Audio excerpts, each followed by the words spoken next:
গরিব ঘরে জন্ম বলে পরিবারের কাছে নয় প্রতিবেশীর কাছে বুঝা। তাদের কামই হলো অন্যের মেয়ের ক্ষুধার বদনাম খুঁজা। নিজের মেয়ে দোয়া তুলসী পাতা, অন্যের মেয়ের বেলায় কেন ব্যথা দিয়ে বলো কথা। নিজের দোষ পড়ে না চোখে, চোখ তো থাকে কপালে। অন্যের মেয়ের বদনাম করে না, এমন মানুষ পাওয়া যাবে না এই কালে। টাকাই মানুষকে আপন বানায়, টাকাই বানায় পর। খালি পকেটে বাস্তবতা বড় ভয়ঙ্কর। শূন্য পকেটে সবাই আপনাকে করবে পরিহাস। টাকা থাকলে মুছে ফেলা যায় সকল ইতিহাস। কাগজের নোটের কাছে মানুষের বিবেক বুদ্ধি মানে হার। এই জগতে তারই ক্ষমতা, টাকা আছে যার।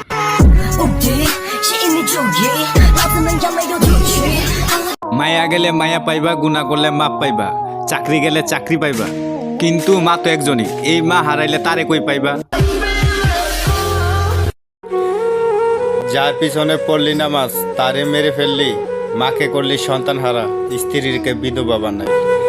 পানি চাইও পানি পাইল না, করলো হাহাকার, তরাই বুঝিয়ে দিলি নিঠুরতা কয় প্রকার। সুন্নিয়তের নক্ষত্র মাওলানা রইসুদ্দিন ভাই বাংলায় তার হত্যার বিচার দেখতেছে।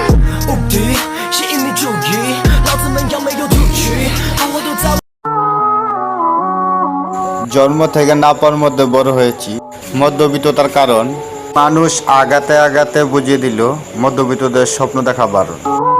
অন্ধকারে স্বপ্ন আমার রঙিন ভাবে শিখত, ঘুম থেকে জেগে দেখি আমি মধ্যবিত্ত।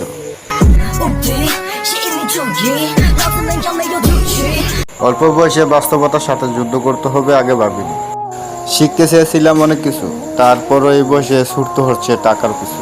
কারণ শূন্য পকেটে প্রিয় মানুষের কাছে থাকে না, এইটাই বাস্তব।